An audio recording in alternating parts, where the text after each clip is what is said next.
Buenas tardes, jóvenes, espero que se encuentren bien. Hoy día nos reunimos en la clase para hacer dos grandes actividades. La última clase que nosotros tuvimos por este medio, vimos y recordamos en realidad lo que habíamos visto el año pasado, ¿cierto? En torno al análisis de texto y a cómo hacer reflexiones filosóficas, ¿cierto? Hicimos una reflexión de los perros en ese caso, y yo les dije que la siguiente clase que tuviéramos por este medio íbamos a hacer la actividad.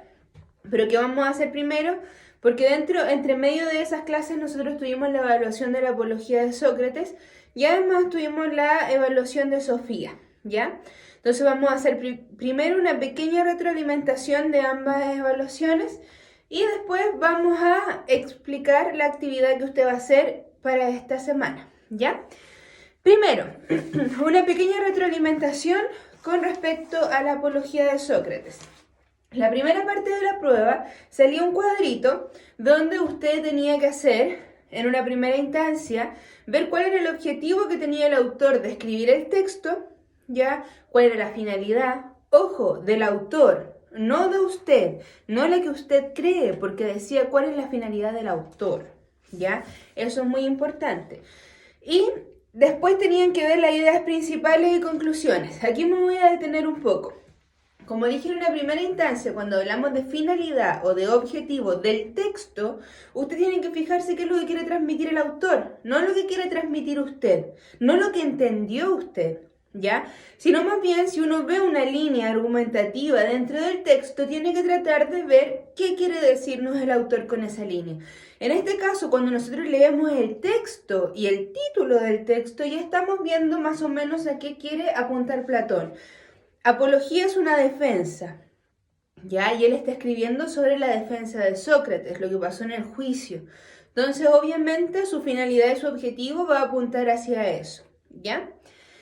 En el caso de las ideas principales, aquí es donde hubo más problemas. ¿Por qué? Porque muchas veces pusieron idea principal, la muerte.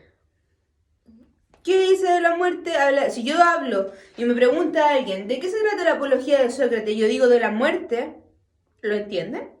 No, ¿cierto? No me puede poner un concepto solamente como idea principal, porque no se entiende.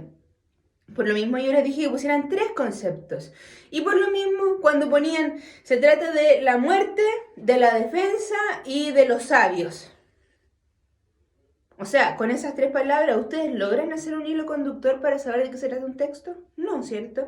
Entonces la idea es que usted ponga a lo mejor el concepto de muerte tanto, tanto, tanto, ¿ya?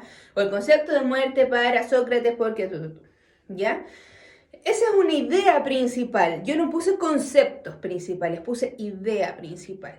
Entonces usted tiene que tener claro que a la hora de desarrollar una idea principal, o si el lenguaje, en filosofía, en cualquier ramo le piden una idea principal, es una idea, no un concepto, ¿ya? Y por último, las conclusiones de ese cuadrito era que usted tenía que sacar las conclusiones del texto, no sus conclusiones. No decir, para mí, como conclusión, Sócrates era inocente, porque no, yo no le pregunté cuáles eran las conclusiones que saca usted del texto. No, sino que yo dije, ¿cuáles son las conclusiones a las que llega el texto? ¿Ya? Entonces es muy importante que cuando tengamos próximas evaluaciones, no creo que tengamos otra evaluación por este medio de esta índole, si vamos a tener otras de Sofía, que son acumulativas, es muy importante que usted lea bien la pregunta, ¿ya? Después teníamos las preguntitas. Primera pregunta decía, ¿quiénes acusan a Sócrates? ¿Cuáles son los motivos? ¿Y cómo se defiende? ¿Ya? Eran 3 personajes quienes acusan a Sócrates, la mayoría lo tuvo bueno, a algunos le faltaba uno u otro.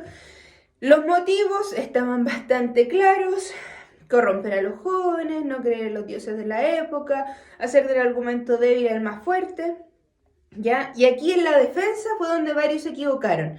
¿Por qué? Porque yo decía, ¿cómo se defiende? Y se defiende tratando de dejar en ridículo a los demás. Ya, pero ¿cómo se defiende de corromper a los jóvenes? ¿Cómo se defiende de corromper, o sea, de no creer en los dioses?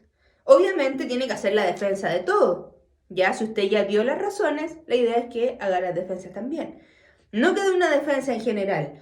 No, se defendió dejando en ridículo a los demás y usando argumentos. ¿Pero cómo? Eso yo lo puedo leer en un resumen. Pero si usted lee un texto, tiene que dar cuenta de que leyó el texto. ¿Ya? Segunda pregunta. Definir conceptos y relacionar con el texto. Esta la mayoría la tuvo buena, la mayoría de los que se equivocaron fue porque se le olvidó relacionar con el texto. ¿Ya? Pregunta 3. ¿Quién era Aristófanes y por qué lo nombraban? Algunos buscaron quién era Aristófanes, pero no tenían idea qué relación tenía con Sócrates. Y pusieron quién era Aristófanes y estaba muy bien. Pero ¿qué pasa con el texto? ¿Por qué lo nombran?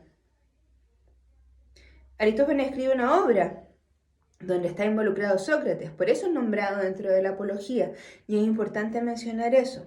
Vuelvo a insistir, si usted lee el texto, va a poder responder como corresponde. Si usted no lee el texto y busca en Wikipedia quién es Aristófanes, obviamente que va a tener una idea general de quién es Aristófanes, pero no va a saber qué relación tiene directa a lo mejor con Sócrates, ¿ya?